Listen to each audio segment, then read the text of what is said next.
Nessa última madrugada foi disputado o GP da Austrália, que teve aí a Mercedes com dobradinha, P1 e P2 e o Leclerc fechando o pódio. O Hamilton logo atrás da galera do pódio em quarto, né? Foi uma corrida bem animada, a gente já vai falar sobre ela. Antes eu quero dizer que você seja muito bem-vindo aqui ao canal Depois da Corrida. É um canal que está iniciando aqui, sempre vou trazer análise da Fórmula 1, das categorias de base também, tanto a Fórmula 2 quanto a Fórmula 3, como a Academy. Então seja muito bem-vindo, já se inscreve no canal e vamos comentar tudo o que aconteceu nesse GP da Austrália, que teve um início aí fantástico, foi muito animado, muita gente falando que estava fascinado, simplesmente com o pega ali do Leclerc com o George Russell. Antes de falar para vocês como que isso chegou a acontecer, né, porque querendo ou não, o Russell largou em o Leclerc largou em P3, P4, né, e o Russell largou em P1, então como assim que a gente já teve um pega logo de cara neles? Porque, não sei se vocês estavam acompanhando, mas já tinha um rumor de que a largada da Ferrari era muito acima do resto do pelotão.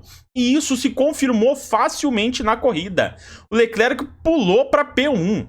P1, sim, passou com uma facilidade absurda. Radiaram o Kimi Antonelli, o Russell, e logo no início o Kimi foi lá para trás, para sétimo. O Hamilton também galgou 2 posições ali, depois ele ficou no bolo da frente, e tanto que até o Kimi voltou depois ali para disputar a liderança, mas antes disso tudo acontecer, o Leclerc segurou uma liderança para cima do Russell. Mas não é que ele segurou ali, não foi ultrapassado. Não, o Russell vinha, ultrapassava ele ultrapassava logo em seguida, e ficou isso umas 3, 4, quem sabe até 5 vezes, uma atrás da outra. O Russell não sabia mais o que fazer, né? E assim, muito provavelmente é por conta desse motor novo, porque ele perde a potência depois que você vai com tudo. Então, quando um piloto passa, o outro ainda tem uma bateria, ele usa para repassar. Mas a gente pode ver que isso funciona muito mais com carros com uma equidade maior, né? Carros que se equiparam mais. Porque a gente teve o caso do Verstappen, que saiu passando todo mundo, nenhum deles ficou repassando ele de volta. Então, esta narrativa não vai funcionar em todas as ultrapassagens. Aproveite a corrida. Eu falo isso pra você, o regulamento eu também acho uma bosta. Mas aproveite aquilo que você está assistindo. E foi uma bela disputa entre Russell e Leclerc. Aí depois teve a questão da estratégia da Ferrari, que eu particularmente não acho que a Ferrari fez besteira. Pare para analisar. Tivemos o safety car na 12ª volta e a Mercedes quis já aproveitar e trocar o pneu. Trocou, e o que todo mundo imaginava, né, pelo menos o cenário natural e normal, era que a Mercedes fosse precisar fazer mais uma parada e não conseguir levar por mais 46 voltas um pneu duro. Mas a Mercedes conseguiu levar ele com ritmo, e é por isso que ela venceu a corrida. E aí o que a Ferrari fez? A Ferrari, ela queria fazer uma parada só, ela não sabia que aquela ia ser a única parada da Mercedes. Então, ela deixou os pilotos correrem mais, trocou para que eles tivessem ritmo e conseguissem fazer a ultrapassagem quando o Antonelli e o Russell fossem para o box, ou se eles fossem loucos e continuassem na pista quando eles perdessem ritmo. Acontece que não aconteceu nenhuma coisa e nem outra. Eles não perderam ritmo e também não foram pro box. E o mais louco de tudo é eles não perderem ritmo. Mostra que o carro da Mercedes está realmente muito bom. E o da Ferrari também não tá atrás, porque a Ferrari teve ritmo a corrida inteira. Só quando o piloto da Ferrari estava mais desgastado e o da Mercedes estava mais inteiro, é ali que perdeu um pouquinho. Mas de resto, a corrida toda foi com muito ritmo da Ferrari. Não caiam nas falácias de ai, olha só de novo a estratégia ruim da Ferrari. Porque isso, obviamente, as pessoas fazem para ganhar like, para ganhar view. Mas é piada, é bobagem. Foi uma baita estratégia da Ferrari. Talvez poderia ter mudado se parasse um safety car. Sim, sempre tem a chance de ter existido uma estratégia melhor que uma equipe não utilizou. Mas é o e se. Né? O e se sempre vai ser algo incerto e que nunca aconteceu. O que aconteceu de fato é que a Ferrari teve uma boa estratégia. Talvez não a melhor, mas foi uma boa estratégia. Porém, ela não contava que a Mercedes fosse ter ritmo por 46 voltas com o mesmo pneu. A verdade é uma só, a Ferrari começou muito bem esse campeonato. Começou focada e, visivelmente, o carro da Ferrari é o segundo melhor hoje do grid. Então, a Ferrari tem que fazer exatamente o que ela fez. No mínimo, 3º e 4º lugar. Ela conseguiu não deixar a Mercedes, né, pontuar totalmente sozinha ali. tá encostado. Na próxima corrida pode ter ajustes que talvez tirem um pouco mais essa diferença aí da Mercedes. Então, conseguiu iniciar bem, não deixa desgarrar, não é como se um carro da Ferrari acabou em sétimo, aí o outro em quarto, ou o outro só em terceiro. Não, a Ferrari como equipe foi bem, ambos os pilotos fizeram um bom trabalho, o Hamilton também, uma corrida segura, tranquila. E pra você, né, eu falo você porque eu vi muita gente falando que a Ferrari ferrou a corrida do Hamilton.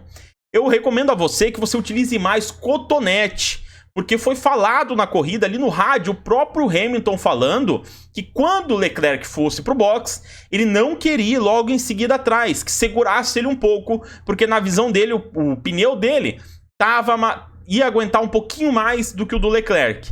Foi o que a Ferrari fez. Eu acho que foi uma estratégia aí que o Hamilton bolou. Ele pensou, se o Leclerc vai na minha frente, eu aguento mais umas 3 voltas, eu volto com o pneu mais novo que o dele, eu passo por ele. Mas não foi o que aconteceu, o Leclerc conseguiu manter um ritmo muito bom. No final da corrida, o Hamilton estava com um ritmo melhor, mas não foi o suficiente para ele chegar, né? E mesmo que ele tivesse chegado, ele tivesse mais umas 2 voltas, eu acho que seria ali, ia se manter essas posições, a Ferrari não ia querer arriscar ali uma disputa de pilotos e dar alguma besteira. Mas a resposta que fica para a pergunta que eu fiz logo após o Qualify é talvez a diferença da Mercedes não seja tão grande quanto a gente imaginou. O próprio Leclerc falou isso quando ele foi dar entrevista ao fim da corrida, né? Sempre os 3 primeiros colocados dão antes de ir pro pódio. E ele falou que a diferença não é tão grande quanto ele imaginava. E ele tá feliz com aquilo e ele já tá ansioso pro próximo GP para ver aí o que a Ferrari consegue fazer. É visível que a Mercedes é o melhor carro e que a Ferrari é o segundo melhor carro, sendo um carro muito perigoso, porque na largada não existe segundo lugar. A Ferrari passa como se fosse um carro passando do lado de uma bicicleta. É incrível, incrível a potência que a Ferrari tem nas largadas. Até o Leclerc falou que ele ficou extremamente impressionado quando ele viu aí o que todo mundo falava, que a largada era melhor, ele achou que ia ser, mas ele não achou que ia ser uma diferença tão grande. É um absurdo, mas a Ferrari tem coisas muito positivas que ela tem que continuar aprimorando, e a gente já sabe que a Ferrari tem novidades que ela testou e vai trazer, como por exemplo a asa, que é móvel ali traseira. É uma loucura essa asa da Ferrari, parece que ela vai estar pronta aí na 4ª corrida, parece que ela é usável e tira bons centésimos, décimos aí de uma volta. Então a Ferrari tem um bom caminho aí para pavimentar. Eu acho que até chegar à 13ª corrida, que é quando a Mercedes vai ter que se adequar ali em relação ao motor, é muito importante que a Ferrari e que as outras equipes também não deixem desgarrar a Mercedes. Porque senão vai acontecer igual aconteceu no regulamento passado. Quando a Mercedes desgarrou, simplesmente ninguém alcançou mais, aí chegava na metade do campeonato, a diferença já era muito grande. Então a Mercedes deixava os pilotos disputar o título, ou o melhor piloto conquistar, e já focava no carro da temporada seguinte, enquanto os rivais ainda estavam pensando naquela. E é isso que gerava mais uma diferença na temporada seguinte, e na outra, e aí ficava só a esperança de um regulamento novo para acabar com o domínio da Mercedes. Por isso é muito importante que a Ferrari, que a Red Bull, que a McLaren consigam afunilar a Mercedes para ela não abrir uma vantagem, mesmo que ela fique em primeiro ao final da metade do campeonato, fique ali uma diferença que dá para chegar, mais ou menos como a McLaren e a Red Bull, porém com o segundo piloto também ajudando na pontuação de construtores, para que a Mercedes simplesmente não largue o campeonato e já foque no carro seguinte. Eu já acho que me estendi demais falando de Ferrari e de Mercedes, mas quem assistiu a corrida viu. Até a TV mostrou só Ferrari e Mercedes ali, principalmente nas primeiras 15 voltas, porque foi uma briga intensa. Essa briga acabou quando as Ferraris pararam no box e as Mercedes não pararam mais, porque aí ficou aquela, a Mercedes um ritmo forte, a Ferrari também, mas como ninguém perdia ritmo, ficou aquilo mesmo. Então, vamos falar um pouquinho agora do resto do pelotão. Quero vir um pouquinho de baixo para cima, porque a gente teve aí o Bottas abandonando, né? E além do Bottas abandonar, tivemos pilotos que nem disputaram a corrida. O mais surpreendente de todos é o Hülkenberg. Parece que o carro dele teve um problema ali e a Audi preferiu nem colocar ele para correr. Olha só o problema que não deve ter dado, né? Então, que pena. E até esquisito, porque o carro que deu problema no Qualify foi o do Gabriel, e o que deu problema antes de entrar na corrida foi o do Hülkenberg. Bom pra gente, ruim pro Hulk, tadinho, que eu acho um piloto muito carismático, mas por isso que ele não largou. Outro que não largou Por cabacice própria, foi o Piastri, o menino da casa. Ele bateu quando ele estava indo pro pit. Ele destruiu o carro dele antes da corrida começar. E aí ele ficou só assistindo na TV, igual aquele meme lá. Que loucura isso! Um piloto que vinha bem o final de semana inteiro, simplesmente não disputou a corrida, porque não conseguiu, né? Destruiu o carro antes dela. Da Cadillac, como eu já disse, o Bottas acabou não completando a corrida. Nós tivemos também, o que já era esperado, os dois pilotos da Aston Martin abandonando.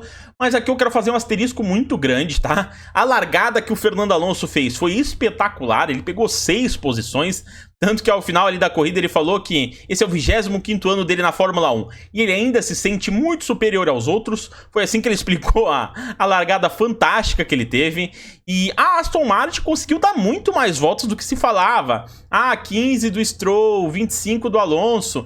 Não, completaram ali quase 40 voltas de 58. Foram muito bem. Espero aí que na próxima corrida eles tenham pelo menos resolvido esse problema de vibração do carro, que seja 100% saudável pro Alonso e pro Stroll pilotarem aí, porque eu acho uma pena quando não se pode disputar. A Cadillac, por incompetência própria mesmo, perdeu ali o Bottas. É um carro que tá tendo problemas, é só porque não é um problema tão grave, uma equipe tão mais badalada quanto a Aston Martin, mas também ficou de fora. Outros que ficaram de fora, o principal deles, na minha opinião, é o Hadjar. E o Hadjar você fala, nossa, olha aí, já errou. Não, o Hadjar vinha muito bem na 5ª posição, ou 4ª, se não me engano. Eu acho que ele tava em 4º, tá? Aí, do nada, o carro dele morreu. O motor do carro Red Bull morreu e deixou o Hadjar na mão. Então, assim, a Red Bull prejudicou muito os seus pilotos nesse final de semana. O Hadjar estava fazendo um trabalho fantástico e que pena, cara, que pena. Eu acho que ia sim terminar à frente do Verstappen, ia ser um início bem engraçado aí. Pela primeira vez que eu vejo e lembro, pelo menos, um companheiro aí de equipe do Verstappen colocando ele para trás na tabela. E, cara, que pena pro final de semana do Hadjar, que vinha sendo tão bom, ele sair da corrida dessa maneira. Aí em 16º ficou o Sérgio Pérez, da Cadillac. Óbvio, não abandonou, mas ficou aí muito mal. Teve problemas no carro também, teve que ir pro box mais do que os outros. É a Cadillac com muitos problemas também. O Sainz ficou em 15º, né? O desempenho da Williams muito abaixo, muito abaixo. Ele até falou que esse carro não é para ganhar pontos, não é um carro competitivo em si. Uma pena aí para ele. Depois veio o Colapinto da Alpine, que assim, o desempenho do Gasly, por exemplo, foi muito bom. Muito bom com essa carroça que ele tem. O Colapinto não conseguiu tirar nada desse carro, mas levando em consideração quão fraco eu acho que ele é como piloto, né, pelo menos ele não colou no muro dessa vez. E que desempenho fraco dele. E aí logo em seguida vem o Lawson, tá? O Lawson, eu vou falar pra vocês, que desempenho terrível nessa corrida. Ele acabou em 12º, atrás sim de uma Williams e de uma Alpine, com o carro que ele tem da Racing Bulls. Inclusive, se você olhar o panorama de todos os pilotos nessa corrida, todos eles, tirando o Lawson, ou ganharam posições ou não perderam nenhuma posição.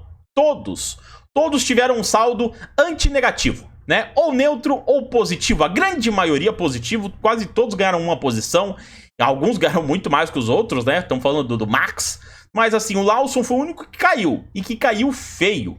Ele caiu de 7º para 12º. Que resultado terrível. Sendo que o Lindblad tá lá na parte de cima da tabela, pontuando já. Um início aí perigoso pro Liam Lawson, que eu acho que realmente até...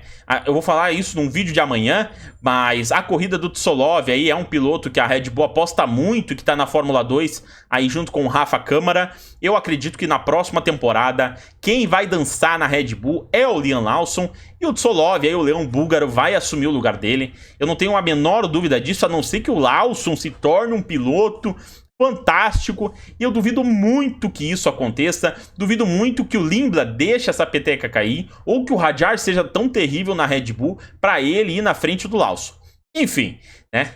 Quanto a isso, a gente tem que aguardar. Em 11º aí ficou o Albon. Como ele é bom piloto, cara. Ele pode não ter conquistado um ponto por uma posição, mas com essa Williams, do jeito que ela tá, esse menino é bom. Como a Red Bull revela pilotos bons, né? Que bom, ela deixou passar aí Gasly, Albon, mas eles chegaram em outras equipes e conseguiram demonstrar aí o nível que a Red Bull tinha visto neles quando eles eram mais jovens, né? E o Albon fez uma baita corrida, apesar de não ter pontuado. 11º para essa Williams é muito bom. E loucura, né? Mostra aí talvez uma decadência do Sainz. Não sei, né? Vamos ver durante essa temporada aí. E aí vamos começar com quem pontuou. Que pra mim, ó, um dos reis da corrida tá aí. Pierre Gasly com essa carroça da Alpine. Conseguiu ficar em 10º. Um pontinho conquistado, um pontinho valioso pra ele. Fantástico aí o que conseguiu o Gasly, né? Também tivemos aí o nosso Gabriel Bortoleto, baita corrida dele, a Audi acertando extremamente na estratégia, chamou ele ali um segundo antes de fechar o pit lane, trocou o pneu, ele voltou bem, voltou com ritmo e conseguiu garantir os primeiros pontos da Audi na história da Fórmula 1, e são 2, né? O Hülkenberg nem disputou, então eu acho um marco muito importante pro Gabriel, ele ser o primeiro aí piloto da história a ir para um Q3 na história da Audi e também aí a pontuar, né, na história da Audi, o que é mais incrível ainda. Será que ele vai ser o primeiro a ter um pódio, o primeiro a ter uma vitória? Cara, e essas são primeiras vezes aí que vão ficar muito marcadas na história, hein? Porque eu acho que essa primeira vez no Q3, essa primeira vez pontuando, vai sempre ficar mais aí na memória do brasileiro. Agora, uma vitória, um pódio, até o pódio que não chega a ser a vitória, aí eu acho que fica marcado na história da Audi forte aí. Muita gente vai lembrar por muito tempo. Em 8º lugar, o amigão do Lawson, o Lindblad, 18 anos de muito talento, muita cara de pau. Esse menino é bom, ele é muito rápido, esse inglês, né? Rapaz, a Inglaterra tem uma água diferente para piloto, hein? Vou falar para vocês, não é só na Fórmula 1, na F2, F3 a gente vê um também, principalmente na F3 ali, tem uns meninos bons, hein? Que é isso que a Inglaterra dá para esses pilotos. Tanto que o Lindblad em 8º aí fez 4 pontos. Em 7º à frente dele, o homem urso, né? O Berman, o menino Ferrari, conseguiu aí seus 8 pontos, se não me engano.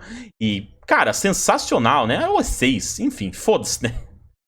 6, o Lindblad 4 e ele 6. O Berman é muito bom, né? Que pau que ele deu no Ocon aí. O Ocon acho que ficou em 11º, se não me engano. Até esqueci do Ocon. O Ocon que se foda também. É um piloto bem mediano. Eu acho que tem que tirar logo ele. Dar a chance aí pra algum menino mais jovem. E aí me fica a pergunta, né? Eu acho que vai depender muito desse ano na Fórmula 2. Mas eu acho que quem fica aí, talvez, né, por uma vaga, ou a vaga do Berman, ou quem sabe até a vaga do Ocon, se no futuro o Berman for para a Ferrari e o Ocon sair da Haas, eu acho que vai ficar muito aí entre o Beganovic e o Rafa Câmara. Os dois são muito rápidos, os dois são Academia Ferrari, vamos ver o que acontece aí. Mas eu diria que esses dois são grandes favoritos e eu preferia ver qualquer um deles do que ver de novo o Ocon no carro. Não tenho nada contra ele pessoalmente, mas eu acho que esse piloto aí, ele só acaba ocupando uma vaga que é importante, né? Que pode ser de um jovem aí que vai se desenvolver, que vai realmente fazer algo na Fórmula 1. Eu sei que o fato dele ser experiente ajuda a desenvolver o carro, mas mesmo assim, pra mim é ruim ver um piloto desse nível, né, numa categoria tão importante. Enfim, a Haas sabe o que é melhor pra ela, né? E em 6º lugar ele, né, o coisa ruim, o Max Verstappen, que sim, ele não fez mais do que a obrigação, ele passou um monte de carro mais lento que ele, sim, mas mesmo assim ele merece ser o piloto do dia. Ele ganhou mais de 10 posições, acho que foram 15. Um absurdo de pilotagem, ele foi muito bem. Parabéns pro Max, belo desempenho. Já se esperava e ele entregou, né? Você espera dele e ele entrega. Eu não sei se ele vai conseguir competir com Ferrari e Mercedes, né? Eu acho que não. Eu acho que a Red Bull ainda tá atrás do ritmo das duas. E não sei se chega nessa temporada. A gente vai ter que ver, né? Ah, mas o Max... Bom, vocês vão ver. Vocês vão ver com os próprios olhos. E tanto que ele não conseguiu passar o Norris. Olha aí, a McLaren que nem chegou perto da Ferrari e da Mercedes, quando eles estavam numa situação muito parecida ali de pneus, né? O Norris trocou justamente para passar na frente do Max, mas daí o Max trocou também, aí ficaram numa situação parecida. O Max chegou perto do Norris, mas não conseguiu realizar a ultrapassagem. Mas eu acho que nesse momento aí, o Max, que vem falando que não está se divertindo, pelo menos nessa disputa dele com o Norris ele se divertiu, tanto que tem um momento ali que ele vai passar pelo... acaba a corrida, né? Ele vai passar do lado do carro do Norris, ele dá um sinalzinho, o Norris dá um sinalzinho pra ele, querendo dizer, a nossa disputa foi boa. Então parece que ele se divertiu aí talvez a primeira vez na temporada, ele em sexto, o Norris em quinto, aí em quarto Hamilton, que ele fez uma boa largada e uma boa corrida, manteve um ritmo forte aí, eu acho que ele não ia conseguir disputar com o Russell, mas enfim, né, ele fez o que eu esperava dele, foi o segundo melhor carro da Ferrari, porque é isso que ele é hoje, o segundo piloto da Ferrari. Você, fãzinho do Hamilton, gostando ou não, essa é a realidade, o Leclerc é o piloto principal, e se tem algum piloto da Ferrari que vai disputar o campeonato, é o Leclerc. Para mim, se for o Hamilton campeão, tá ótimo, tá? Só para deixar claro para você, isso aqui é uma opinião técnica, eu torço por pilotos da Ferrari, sim, tenho uma preferência pelo Leclerc. Mas é óbvio, nas últimas temporadas ninguém bate o Leclerc. Inclusive na última o Hamilton não chegou nem perto, né? Então eu sou baseado aqui em fatos e eu acredito muito aí que o trabalho dos dois juntos vai trazer também o Mundial de Construtores, porque o Hamilton não é um piloto bobo. Pra mim hoje ele tá atrás do Leclerc, ele não consegue controlar a Ferrari como o Leclerc comanda, mas isso pra ele vem desde a Mercedes, quando ele tava perdendo pro Russell. Vamos lembrar aqui que ele já é velho, ele tem a história dele... Mas ele já chegou numa idade mais avançada e é biologia. O reflexo diminui, né? Chega pilotos mais jovens também, com reflexo um pouco mais afiado. E qualquer milésimo de segundo para tomar a decisão na Fórmula 1 é extremamente importante.